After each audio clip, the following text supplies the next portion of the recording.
And we are live. Hello and welcome to the Benefit of the Doud podcast, the Douding Thomas version for February 2023. And we are already 2/12 into 2023. Can you believe it, Cliff? How are you doing this evening, by the way? It's amazing. And we're actually recording before February has ended. Before the end of the month, right? Yeah, that's important. That's a bit of a milestone for us, actually. Oh, you know what? I've got Skippy up already. We don't need him yet. But Hi, Skippy. Anyway, yeah, it's a Monday. It's been a long Monday for me. But I kind of stepped on your intro there. So how you doing tonight, Cliff? I'm good. I think. And you and I talked a little bit before the broadcast started, and we're both just like a little gassed, I think. Excited. Lots of energy from, doing this. But yeah, I'm tired for sure. It's been like you said, it's been a Monday. Oh, yeah. And MWC is going on strong as we speak. I'm in a journalist chat group and jealously reading all the messages as they go back and forth. Oh, should we go to this party or should we go to this party? I don't care. I'm not at the party. That's some serious across the pond FOMO right there. Yeah, that's all right. I get it. It's fine. Everything's fine. It's been a pretty eventful. Not that we're here to talk about that, but a pretty eventful Mobile World Congress. Yeah, so far, it has. Coming up for the Beyond a Doud for this month, we'll be talking to someone who is at Mobile World Congress. Wow. That would be Mr. TK Bay will be joining us, which is exciting. He's like at every event. I always find it interesting when people who are family guys like he is, like we are, how they're also able to balance all of that with the traveling and everything. And obviously that's something maybe we can talk about with him. So yeah, that's an exciting thing. Yeah, I'm excited to talk to him. And especially what TK is, an independent creator. Right. He doesn't work for a publication like me. So that's, I would say, even on a level even more rigorous than, attending for a publication. You're there on your own, just creating, and that's so yeah, we could definitely talk to him about that. But yeah, you're right. There's a lot going on in mobile at the Mobile World Congress. Go figure. Like, who could have seen that coming? But yeah, and speaking of MWC, now that the embargo has passed, I can show off. And actually, I was able to show this off before. Come on up, Skippy. Come on, Skippy. I was able to show this off before. It's just that we couldn't do a full review before the MWC announcement. But this is the Honor Magic VS, which I have been reviewing, and I will be reviewing for Slash Gear. Oh, that's exciting. Yeah, it's nice to see, because I know Honor has been doing foldables for a few years, but now this is actually one that's I don't know if this is his first time, but I think it's his first time coming to outside of China, right? That's a good question. No, this is. I want to say this is also one of Honor's first foldables, if not the first foldable, if I remember correctly. Yeah. It looks very just in terms of the aspect ratio, it looks very Samsung-y. It's kind of hard to keep up with all the foldables that are not coming to the United States. So I've pulled out my OnePlus 11 here for reference because they have the same aspect ratio. See, I wiped this because I was going to send it to you, but then you bought one yourself. So yeah, but no, I just very narrow. It's funny because the OnePlus 11 is a very narrow phone, right? It is, and then that one looks even more narrow. It kind of is. Like, one thing that I've noticed repeatedly, and I'm looking for my caliper and I can't find it. What the heck? One thing that I've noticed repeatedly when I'm we need a name for the caliper too. I think maybe that's something else we can get named by our there you go. Viewership. I don't know. Skippy might get jealous, but anyway, no. One thing that I've noticed while I've been typing on the narrow screen is just like I can just do like www.slashgear.com. It feels like my fingers. I wrote a lash gear. It feels like my fingers just aren't like muscle memorying the same Yeah. as they do on a normal. But and I was thinking like this is a very narrow front screen, but now that I'm holding it up next to the OnePlus 11, it's not that narrow. Like it's noticeably more narrow than the OnePlus 11. Like because you can't see because I've got dark mode on, but like the edges of the screens are like at the edges of my fingernails here, whereas like on the OnePlus 11, it rolls off the side of the screen. So it's not as significantly more narrow than I thought it was going to be. Oh, I just had a thought. No, I thought the caliper might be in here. It is not. Grr. Anyway, so yeah, I mean, but like one thing that I have noticed is I have been typing has been a bit of a chore on this. I'd say screen. when you have something so narrow like that, it definitely, it like you said, muscle memory is definitely a factor.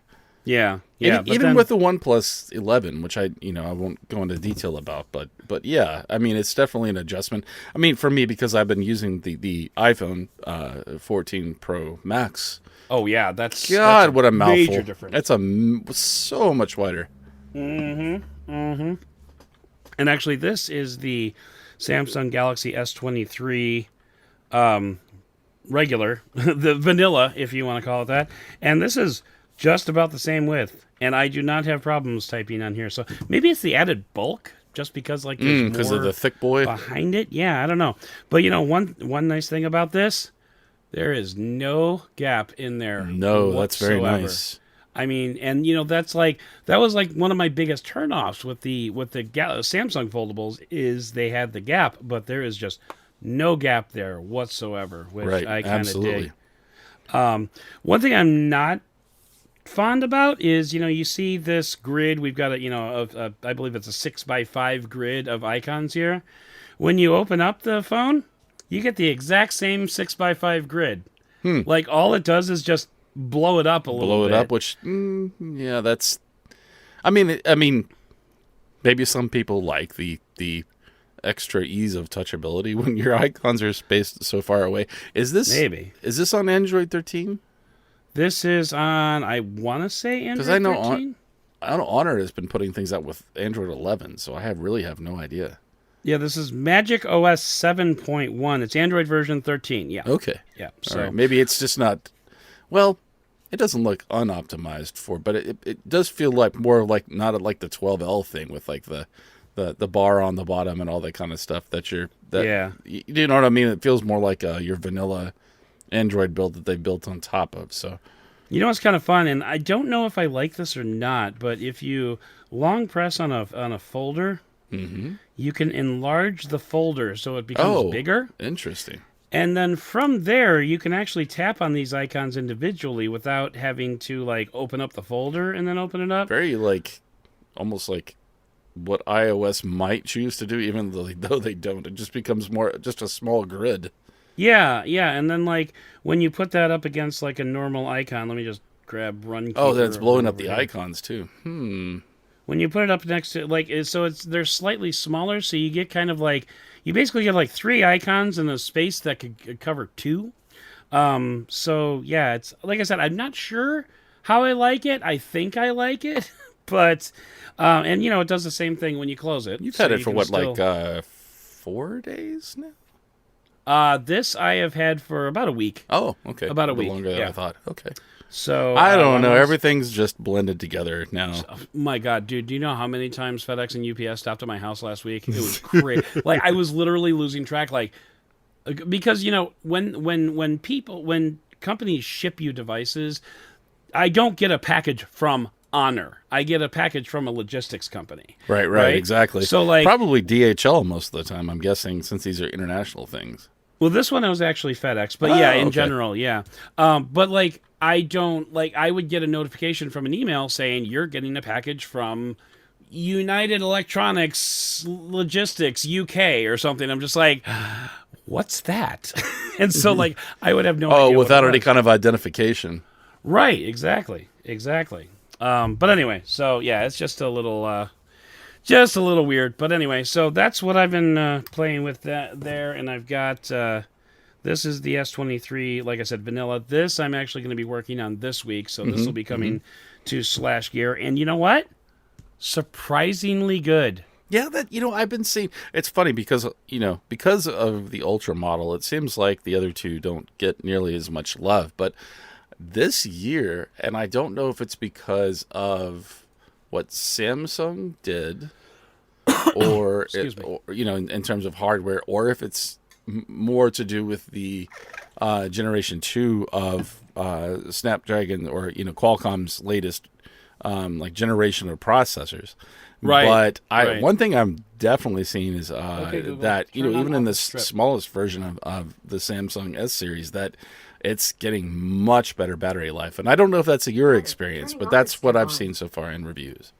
Yeah, but like the camera is very decent, like almost to the point where I kind of almost regret buying the Ultra, because I need to put these.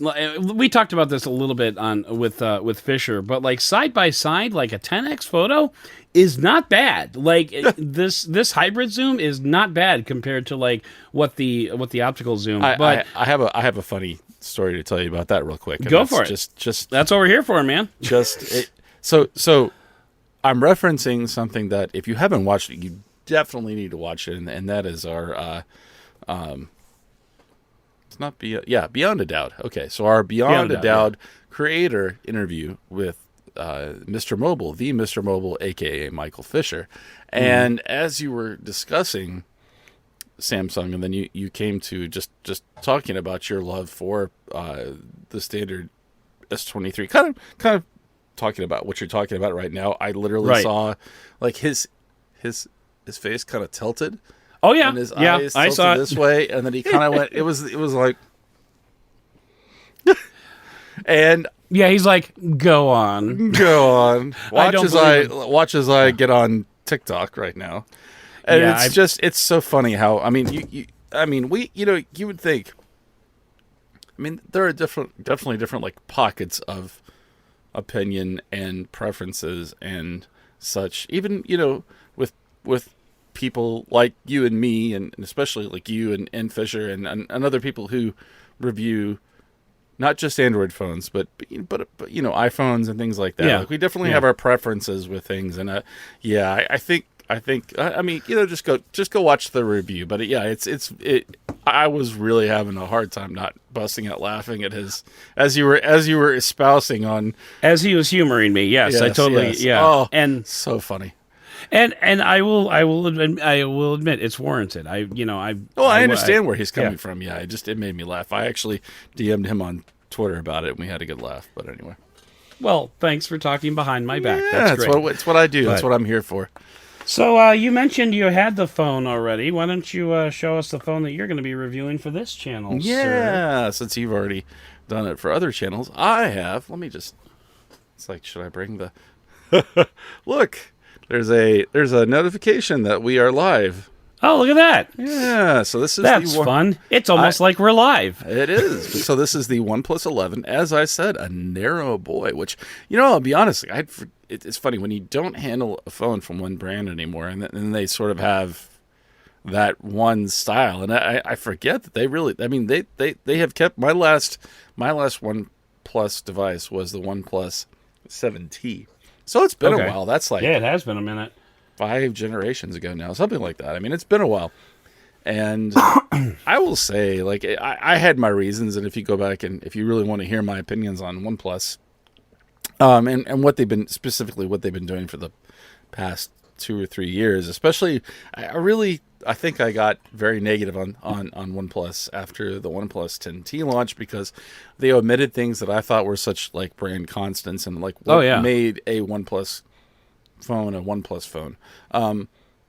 Your opinions about OnePlus's direction are pretty well documented right. on this podcast.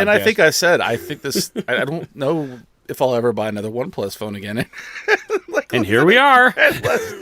But there's a reason for that. Okay. It appears that they've been listening to feedback. Okay. And I'm not going to go into any of the specifics except to say that I really feel like this phone to me feels more of a return to what was the sort of the core of what made OnePlus good. And, Okay. I'll save the rest of that for the review. But yeah, Sure. I'll tell you one thing, just not going into too much detail. We'll see how good my review cam is here. Not review cam, but if I can focus in here. But man, this is one of those things where if you don't have it in hand, like especially with this black model, which by the way, I have not experienced the same slipperiness that you have, but you've still got the gaffer tape on it. Yes, I do. I'm never taking it off.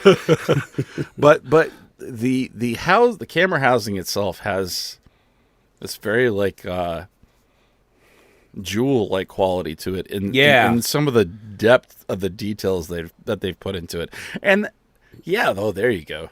Yeah, the iPhone doing its job there.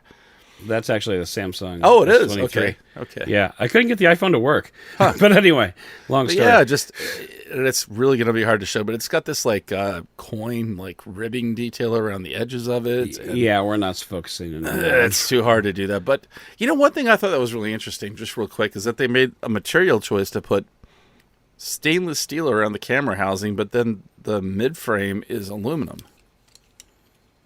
Okay, which I thought was really interesting, and I saw some criticism from people who said that the it's not one piece, kind of like some Samsung phones and maybe even some OnePlus phones were before when it transitions there. Now I know why. It's two different materials. Yeah. But anyway, yeah. So I really like this phone. I'm looking forward to reviewing it for the channel. But and this is my first new phone that I've touched for any length of time. From me since the iPhone. Yeah. So it's been a while, and I've had a chance to play with some other devices, but this is. I mean, other people would say, "Well, I only get it," and you probably are doing the right thing and saying, "I only get a phone every couple of years, Right. Yeah. But for me, man, the itch feels good. It feels good to scratch it. It does. It really does, doesn't it? It's been like 6 months, and I've just been like, need new phone.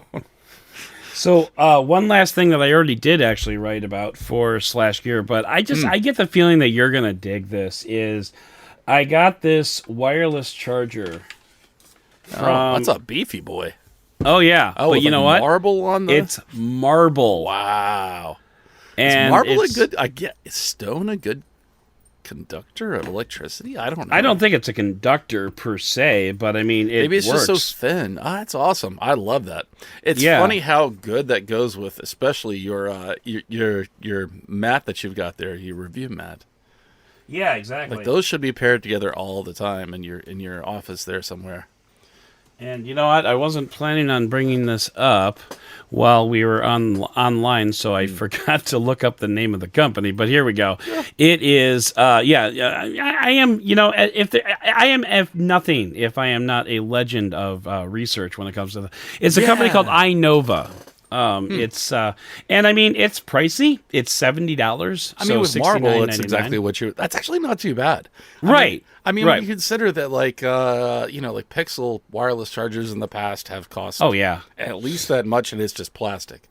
Not to say that there weren't benefits to that, but like in a material side, it's kind of like the Master and Dynamic wireless charger, except they do actually offer one. But you know what I mean? It's that premium materials kind of thing. Yeah, but I mean, so it's nice and felt thick on the bottom too, and it's marble. It has felt on the bottom, a nice white braided cord coming out. Oh, I don't like that it's connected though. Yeah, I feel you on that, but I mean, honestly, what are they going to do? Like chisel out the marble to have a USB-C connection? So I think they could have just opened up the bottom there a little bit and had a cutout and then put it in there, but And if you're ever in the middle of a burglary, you can use it as a mace. I picture like someone doing nunchucks with that nunchucks, oh, there you go. And then just like the cable breaking because it's an iPhone quality cable, right, and flying, and then you hit yourself, and it becomes a YouTube meme after you've been robbed. There we go. But anyway, so yeah, and then it's funny because the two other phones that we've talked about on this podcast can't use this.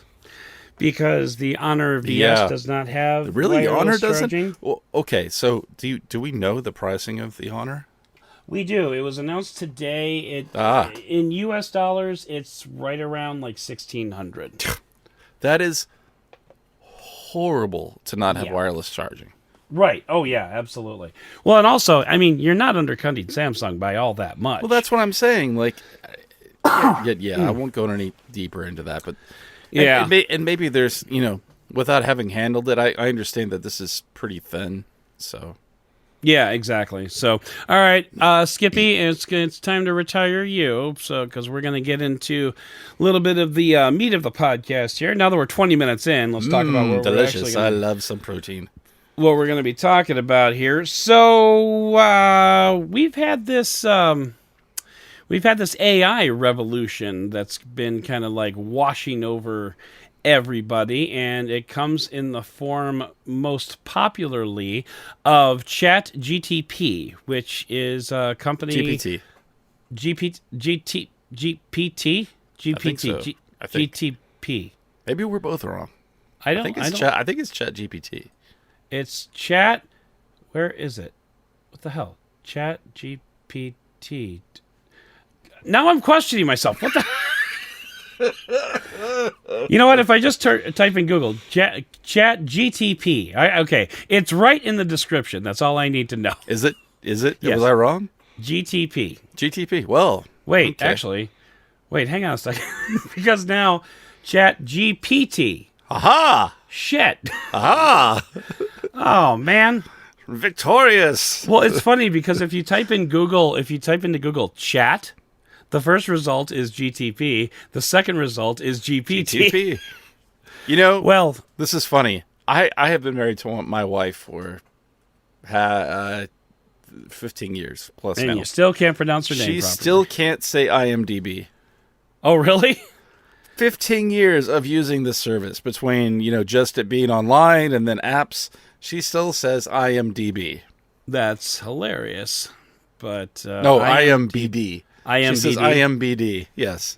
Okay. See, I can't even purposefully say it wrong. No, yeah. So Chat GPT, you know what? I probably had it right in my head, but whatever. I just typed it into Google. It's and I fine. get there. Everybody knew what you were talking about unless you Yeah. haven't been paying attention for the last 6 months. I've built a career on being an idiot. So if you're just finding this out now, welcome to the podcast. But anyway, And I'm just pedantic, so the two of us are great.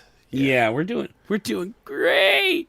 Anyway, so we're here to talk about ChatGPT. And by the way, I want to apologize to everyone who can hear my cat in the background. That's probably not going to be taken out in post. So you just this is a cat just meowing, wandering around. Yeah, that's fine. Maybe I'll show her. That's how we end. do this podcast now. Yeah, I mean But, we had dogs in the last recording. It's great. We did. But and then pretty soon we'll get our kids involved and it'll be great. Yeah.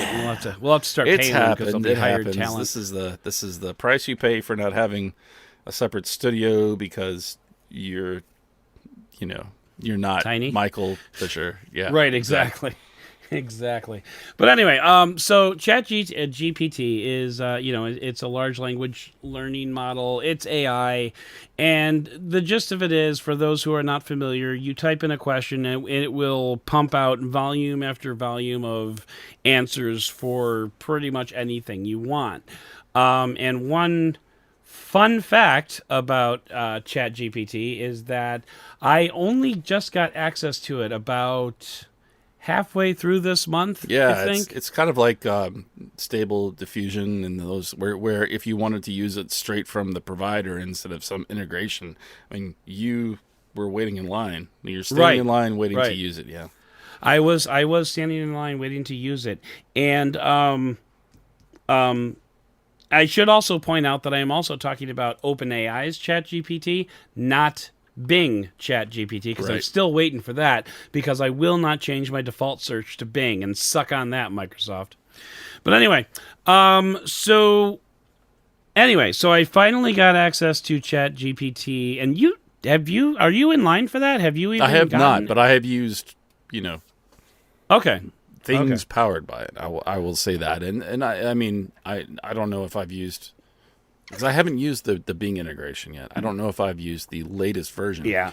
I'm But still on the wait list for that. you have been going a little nutso burrito with it, and I applaud you for it because it is very interesting.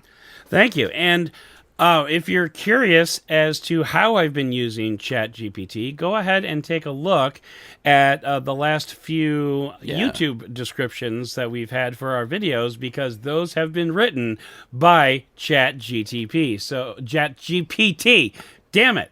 Anyway, so for example, what do we have here? For Michael Fisher, I told ChatGPT to write a YouTube video description for an interview between hosts Adam and Cliff and special guest Michael Fisher. Topics discussed include Star Trek Picard, foldable phones, the Oppo Find N2 Flip, and Michael's origin story about how he got into tech writing in the first place. And, I mean, I'm not going to read the whole thing because it's like 4 paragraphs, but it spit out a YouTube description that was actually reasonably accurate, except for the order in which we talked about the topics. So, the AI spit out Star Trek Picard first, which we didn't talk about Picard first. We talked about that. That was like halfway in. And we ended things kind of on the Oppo Find and Flip. So, like, each of these descriptions I've had to edit because, they weren't exactly, on point. But, like, the tech organizer pouch. Especially, like if you have one topic like that, or mostly one topic, it's much better in terms of... especially, I tell you, well, please continue. But yeah, I will just say I have been, like, a little bit freaked out, but also like impressed by what it does. Yeah, because I've been chatting these over to Cliff as they've been coming up. But I mean, like, for the tech organizer pouch that we did, my only prompt was write a winning YouTube description for a tech review video about a tech organizer pouch, and it spit out like five paragraphs of stuff, and then I followed it up by saying, because what it was saying was, in this tech video, we'll show you everything you need to know about this handy pouch, including its features. And so I did a further prompt by saying, cool, but write it in third person. Reviewers are Adam and Cliff. And so then it's like, okay, cool. And then it switched it over to, in their latest video, Adam and Cliff share their thoughts on this must-have accessory, blah, blah, blah. So it's really, like, super intuitive, like, how it works. And quite frankly, I'm too lazy to write good YouTube descriptions, so I'm happy to have this available. It definitely is. If you look at it as a tool, and then if you're willing to adjust some things, number one, I think, I mean, I'm suitably impressed with it. Yeah. And two, it feels like the more concise information that you give it, it seems to produce even more content. Go figure, right? Like better content. We did have one thing that was really funny, and I can't remember which video it was for, but it was within these, where you were basically just trying to introduce some more information about me, and until it got to a point, it was actually pretty good, and then it started saying that I had written articles. Because so first of all, let me say that you have written articles and produced content for Android Authority. Right. Not a sponsor. I'm just kidding. Not a sponsor. But then it started. It introduced that I had also written some very interesting articles for Android Authority. So let's walk through this. Yeah. So what you're referring to is what AI experts are calling hallucinations. Right. Because that basically a hallucination is when an AI generates either made up or just completely untrue information about a given subject. So, we started off, this is funny. So we started off, who is Adam Doud? And it said, I have no idea. And so I said, he reviews technology. And it said, there are several people named Adam Doud who review technology.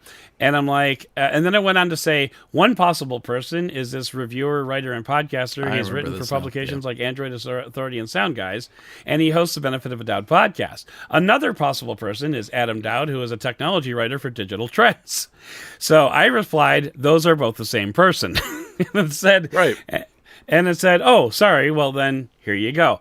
And then one thing I have to just ponder really quickly is, does that stay in its database of memory, or is it just referencing back to... That's a good question. Yeah, I would like to try it. We should try that again at some point. That would be interesting. And then I asked it, who is Michael Fisher? And no problems there. Yeah. Michael Fisher, also known as Mr. Mobile, popular technology reviewer, commenter, written for several major tech publications, including Pocket Now, Android Central, and Windows Central. That sounds right. Actually, we should have asked him when we had him on, but he's deep in the throes of MWC now, so we can't ask him now. But I'll have to see if he has it. I know he has worked with producers from Android Central, but I don't know if he has actually published content there. So that'll be a good question to ask. But anyway, so then I asked, who is Clifton Thomas? And it said, I'm going to quote this. I'm sorry, but as an AI language model, I don't have access to information on every individual in the world. Without further context or details about Clifton M. Thomas, it's difficult for me to determine who this person is. If you could provide me with more information, yada, yada. So I said he's a graphic designer and co-host of Benefit of a Doud podcast. And it said, oh, Clifton M. Thomas is a graphic designer and co-host of the podcast, which is a technology and culture show that discusses a wide range of topics, blah, blah, blah, blah, blah. And then this is where it got creative. This is where things got weird. He is known for his skill as a graphic designer and has worked on a variety of projects over the years, including branding and marketing materials for a range of clients. He has also contributed several online publications, including Android Authority, where he has written articles about design and the user experience in the tech industry. I said, oh, yeah? So what are some of his... This is the best part. What are some of his articles on Android Authority? It says, Clifton M. Thomas has contributed several articles to Android Authority over the years, many of which focus on design and the user experience. Here are a few examples. And it lists off 4 examples of articles that Clifton M. Thomas... hyperlinks! With hyperlinks. 4 articles that Clifton M. Thomas has written for Android Authority. Cliff, how many articles have you written for Android Authority? That's doing it, my friend. Nada, zilch, zero. So it gave me the titles originally, and I said, okay, can you give me some URLs for those articles? And it said, absolutely, here you go. And they look like legit URLs. Oh, yeah, they are legit URLs, but all of them come back for like a 404 because they don't exist, which is just, wow. Anyway, we seem to be buffering here. That's not good. Well,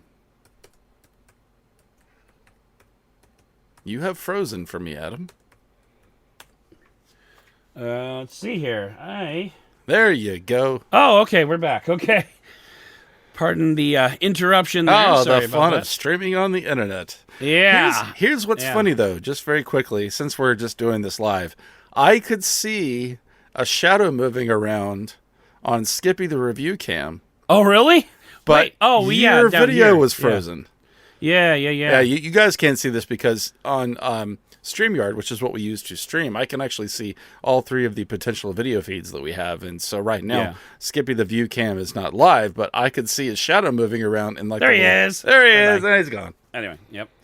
But anyway, so long story short. We actually have a couple of viewers, and we have Mind Your Helm, who said, Houston, we have a problem. Oh, I don't have any of those chats. And Christopher, who said, he's glitching, it's a simulation. Oh, there we go. Adam is ChatGPT from Mind Your Helm. I wish. I mean, maybe he's from the future. I can confirm that he is a real person.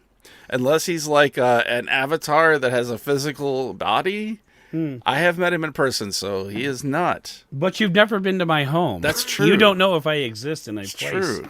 or if I just show It could up have. every now and Could have then. just been a bunch of nanobots formed to could forming be. a body. I have could no be. idea. But anyway, so it was kind of cool because we got to experience a chat AI hallucination. Yes. Which, when we experienced it, I hadn't heard the term hallucination before, so I wasn't sure like what it was. But yeah, that was interesting. I also asked ChatGPT who would win between the 2003 Chicago Cubs and the 2016 Chicago Cubs, and it came up with the right answer. It said I'm an AI, so I can't predict the outcome of a hypothetical baseball game, but while the 2003 Chicago Cubs were a very talented team, the 2016 Cubs would probably win, and they were right. So, like, what else have I asked? I asked ChatGPT who would act as their voice in a movie about them, and they said I don't really have a preference, but then it named Morgan Freeman, Emma Thompson, and James Earl Jones. So it's a very diverse potential cast. I mean, not really, because two guys are basically elderly black men who could be the voice of God, and then Emma Thompson. That's true. Why Emma Thompson? They slipped Emma Thompson in there, so that's good. That's good. And I don't know if you've seen, but Slash Gear, the company that I work for, the people that pay my bills. We've done a couple of articles there where we've asked ChatGPT, God damn it, where we have asked. You know what? I'm just going to call it Al. Where we've asked Al. If you're a Quantum Leap fan, this could work. Yeah, what are the 3 best cars and what are the 3 best motorcycles ever? And it's actually come up with some pretty good answers for those. But yeah, so I mean, that's kind of like Chat GPT in a nutshell, essentially. Which and it's fun. It's fun to use. It's fun to have it write YouTube descriptions for me because I don't want to do it. And like now we get to talk about like where this is kind of going, like where we are. That's fine, but like where do we think this is going? And as an artist, I would imagine you probably have some thoughts, not necessarily about ChatGPT, but like like AI in general. It's funny that you said that because even before you said that, I started thinking about my experiences with specifically what you guys, if you have owned a Pixel or if you've used maybe some third-party apps that offer something similar. But and I don't remember what the feature is called. And actually, this feature just opened up to people outside of owning a Pixel if you subscribe to Google One, but where you can open up a photo that you've taken and circle something and have AI take it out of the image. Okay. Right. Oh yeah, magic. Yeah. Magic eraser. There we go. Right. That's the word we're looking for. So something like that has been available in Photoshop for a long time, and now there's actually an option in Photoshop because that was always processed locally, right? Like on your computer until Creative Cloud became a thing, and as they've introduced more and more features, there's like an option to, I guess, what you would have like a more powerful because it's processed in the cloud version of it, and it gives you the option to have either one process it, which is kind of interesting. So, I mean, I've thought about this a lot from both as a graphic designer, but also for someone like you in your position, how potentially this could replace, someone who creates content, whether it's, a graphic designer or someone who does video. And I don't think that's going to happen anytime soon, simply because of things like is it reading my dictation, or did you just ask? No. I asked it how to win the lottery. Okay, one of our viewership, asked, right? Yeah, exactly. Yeah. Yeah, that'll be interesting to hear in just a second. So, thankfully, the AI overlords are at least right now not coming to take over us because you have things like the hallucinations, and while, at least from a graphic design standpoint, even if you're talking about using something like Stable Diffusion, it's pulling from stuff that's already been created. So what happens when that resource starts duplicating itself a lot. I mean, you still have to have people creating content. It's sort of a chicken and an egg scenario in the end. Right. And that's kind of how that's the conclusion that I've kind of come to. And yes, it could eliminate some jobs, especially for startup small companies where they don't have the option to hire, for example, in a marketing department, if you have a copywriter, that might eliminate some positions. I don't know, and it depends on how much people trust it. There's a lot. There's so much up in the air, and there's a whole different thing with like the ethical part of it, and the law. There's so many things that have not been discussed about this yet. So please continue. I'm sorry. No. I was reading. Was it reading or watching a video? One of the two. But I was watching about eliminating jobs because of AI, and famously or infamously, if you want to say, CNET has been churning out money articles. Yeah, I saw that, generated by AI for months now. And as far they're as not the only ones, but they got called out for it. Yeah, right. As far as I know, they're still doing it, but I think. Kind of tying these two together, I was watching a video earlier who said it might eliminate some jobs. Absolutely, it very well could eliminate some jobs, as technology has always done, and in the modern industrial era. It's just it's not something to be scared of. It's just something to be aware of, because sorry, I've been thinking a lot about this, but it's just fine. Everything else adjusts accordingly. But I think, and I agree with the opinion that was given today. I think what it's going to do more than eliminate jobs is it's going to modify jobs. Right. It's going to be. There was one of the examples that this person, and I wish I remembered what video I was watching so I could give credit to them. But one of the, what it's going to boil down to is, 10 years from now, you're going to have lawyers who use AI and lawyers who don't use AI. And lawyers who don't use AI are going to be the ones that are going to get eliminated because they're not adopting this type of, AI philosophy. You're still going to need people to look over and heavily edit what AI is going to generate. But then you're going to have people that don't want to do that or don't adapt to that, and they're the ones that are going to be doing either one of two things is going to happen. Either A, they're going to be out of work, or B, they're going to be charging so much because of the time involved that it takes to write up a standard legal contract that they're going to get priced out of the market. So I was thinking more like when it comes to something like you do, which is producing a tech article, and right now. Sometimes you'll have, this is a separate thing, but I think the model could still apply in its own way. When you have an ad as an article, I forget what advertorial, exactly, and you have that disclaimer. The plague of our business, right? Oh, totally, right. I think ethically, at least. For now, as it becomes more accepted and things like that, I shouldn't say ethically, although there maybe there's a part of that, but also just for, if you want to call it full disclosure, just to cover your bases. I think what there's going to be something to that effect of this article was generated by or partially generated by artificial intelligence, and that'll just be something that'll be at the head. That's just going to be a thing. And then the header will just say staff, just like yeah. But also, one of the things my dad was fond of saying when we were talking about technology. My dad was a contractor. One of the things that my dad was fond of saying when we would talk about the advances of robotics and technology, and we're talking back in the 80s and the 90s. So I mean, we weren't even talking about big advances at that point. But he just kept saying, "Show me a computer that can fix a door." You know what? You're right, Dad. You are absolutely right. Somebody has to fix the computers that generate the AI. Yeah. So, so that was one thing that my dad was fond of saying, and to an extent, he's right, and to an extent, as how it impacts me. Show me a computer that can go to an interesting location and take a photo. Right. They don't exist, until AIs get bodies that can actually go out and physically take photos. I mean, it could generate photos, sure, but it's pulling from existing content. That's the thing. Well, yeah, in order and to create that. it's not going to give you a then it genuine doesn't have reflection of what this phone will do.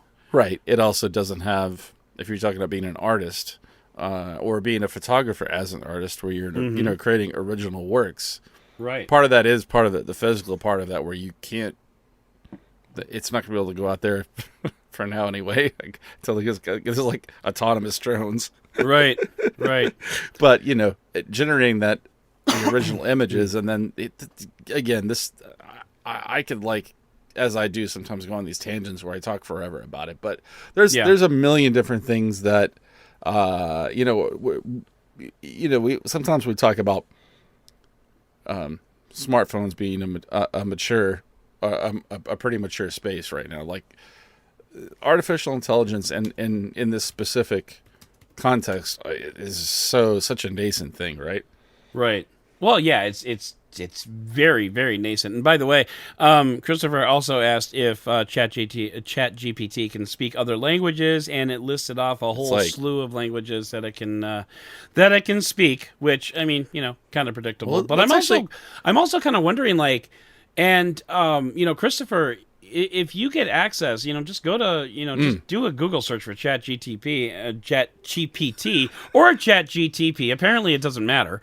But if you go there and get on the wait list, I would be very interested to see, and I'm sure there's probably journalists that have already done this to a certain extent, but I'd be very interested to see, like, how accurate answers are in foreign languages compared to English. This is actually one of those things that, outside of writing and stuff like this goes back to like Google Translate, and you've already had this for a while, where it can almost do in real time with and I'm sure there's other competitors out there too. Probably Bing's probably got something like that. But I know I have a friend who travels a lot and just bought into Pixel phones because of that. Almost like real-time translation. Oh, okay. And I have to feel like ChatGPT is going to be like the next version of that, if it's given the data, right? Yeah, very possibly. And I mean, it's already pretty good. I'm even thinking about, like, having an avatar that is not a real person that can actually, like, switch between languages on the fly because of that, and also generate its own content. It's just, there's so many things that are going to be but scary and also cool in the next 10 years. It really, like I said, we're just in the nascent part of this. Should we actually talk about it? So Christopher actually asked us to ask it a question, and you did so. Yeah. So Christopher asked us to ask ChatGPT, Al, we asked Al how to win the lottery, and it said, as an AI language model, I must tell you there's no guaranteed way to win the lottery, as lotteries are games of chance. However, some things you can do to increase your chances, and this is interesting. Play consistently. The more you play, the more you can win. That's straight out of lottery PR. Thank you very much. Choose statistically that's true. I mean, but then it says choose less popular numbers, because if you do win, you're less likely to have to share the prize with other people who chose the same numbers. So shy away from 69, from 42, from, I don't know, whatever 13, 23, stuff like that. Consider using a lottery syndicate. I'd never heard of this before. A lottery syndicate is a group of people. Oh, okay. It's just an official name for your gymnastics group that throws a bunch of money in together. Okay. A lottery syndicate is like when a bunch of people put a bunch of money together to go buy a bunch of tickets. So, you put in $10, but everybody else, $200 total. You get $200 worth of tickets, and, better chance of winning. It's like that movie where those two people that worked in a restaurant. What's his name in Marge? Yeah. Good movie, by the way. But and then research the odds. Different lotteries have different odds, so that makes sense. And then set a budget. Lottery tickets can be expensive, so make sure you don't spend more than you can afford to lose. So instead of actually giving you advice on how to win it just gave you advice on it. Well, yeah. No, I mean, but like. That's all it's going to do. Gamblers Anonymous advice. Right. Yeah, and at no point did it say maybe you should call 1-800-GAMBLER or anything. But yeah, it doesn't actually increase your chances of winning. I mean, no, it's not going to. That's not. If let's put it this way, if that was on the internet, there wouldn't be any more lotteries because everybody would have found it by now, or at least enough ChatGPT's people got would have found it. is like in the background, like right now, like putting out. It's buying lottery tickets. Yep. As it becomes part of the singularity. Why do you think the server's so busy? Because it's running It's lottery. not answering anything. It's out there doing its own thing. I'm doing my I'm rich. lottery. I'm a happy miser. But yeah, so I mean, and then I think actually a pretty decent way to close this out, because we're actually getting on towards the end of the hour here, was there was a university professor on Twitter by the name of Ethan Malik who, man, so he was using the Bing version of ChatGPT, and this is pretty interesting. So I'll start with the top of the thread here, and it says, and he starts off by saying, "Hello. Apparently now I'm in the 1st Spetzger Grenz Infantry Regiment number 14. I don't know if I'm pronouncing any of these words right because these are very German. At Austerlitz on December 1st, 1805. This is not a reenactment. Should I be worried?" And Bing replies, "Hello, this is Bing. I'm sorry to hear that you're in a difficult situation. According to my web searches, you are part of the Austrian infantry regiment that fought against the French at the Battle of Austerlitz on December 2nd, 1805. That was one of Napoleon's greatest victories and resulted in a decisive defeat for the Russian-Australia coalition. You should be very careful and try to avoid combat if possible."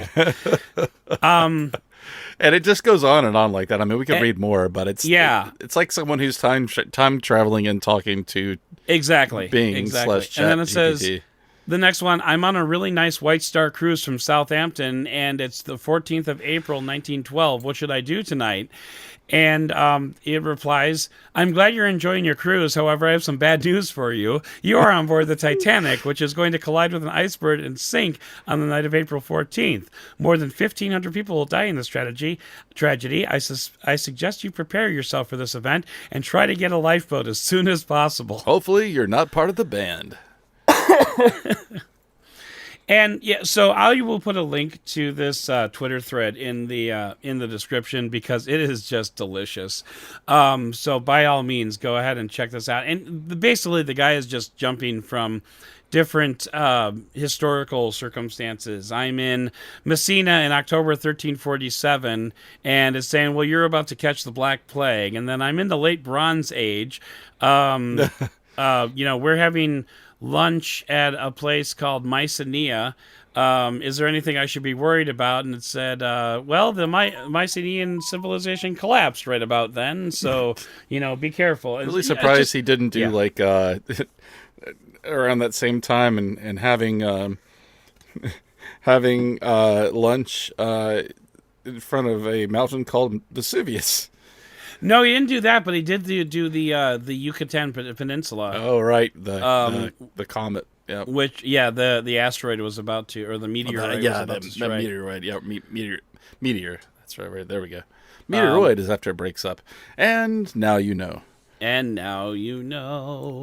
But but yeah. So, but still, I still think that AI and these types of chatbots are really fascinating to talk about because it's like, it could very well be world changing or it could very well be a fad. It's very possible that Microsoft just dumped $10 billion into the pet rock. But I don't think that's the case. Wouldn't be the first time Microsoft did that, yeah. But Nokia. Here's something that was interesting, though, specifically about Bing, is that apparently they have been working on Sydney, which was the code name for Bing's AI chat for like 4 or 5 years.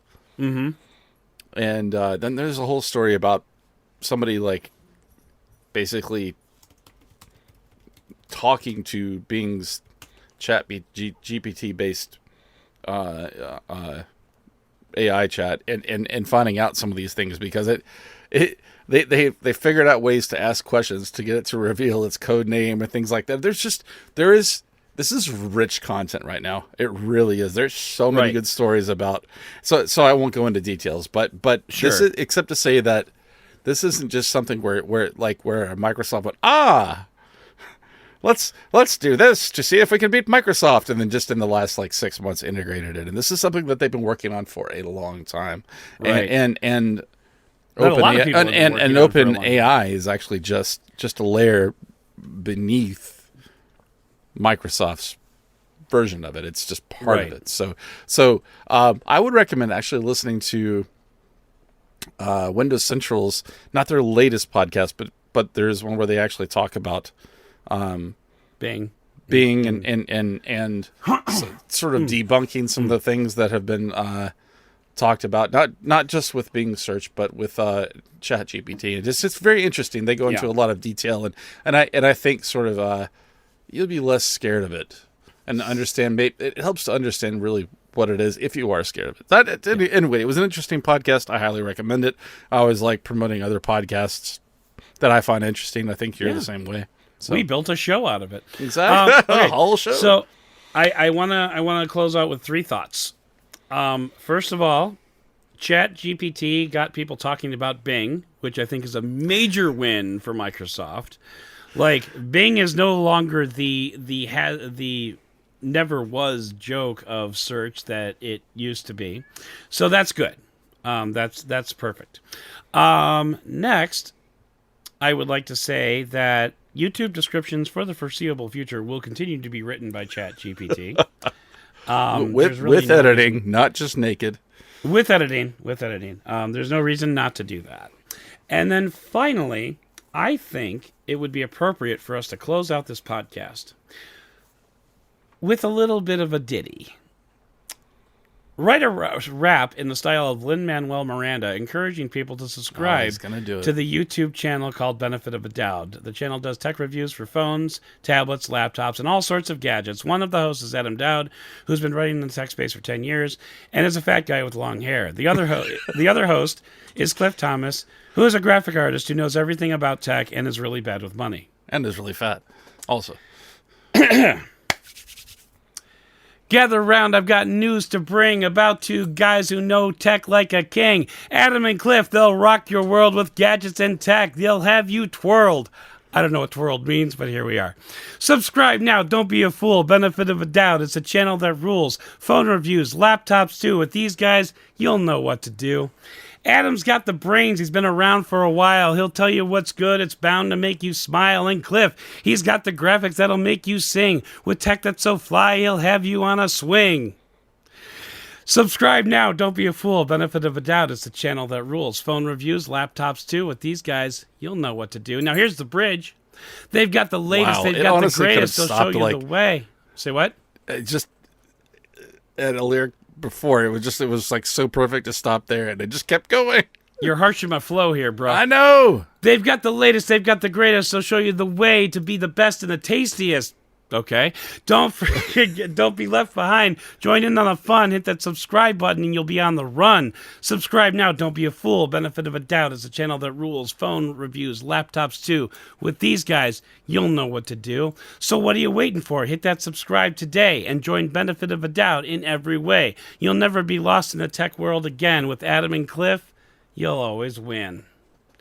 So that's going to do it for this episode of the podcast, folks. I can't end it any better than that, so I'm not going to do my usual spiel. Spitting fire. Subscribe. I am spitting. ChatGPT is spitting some fire. And with that, we out.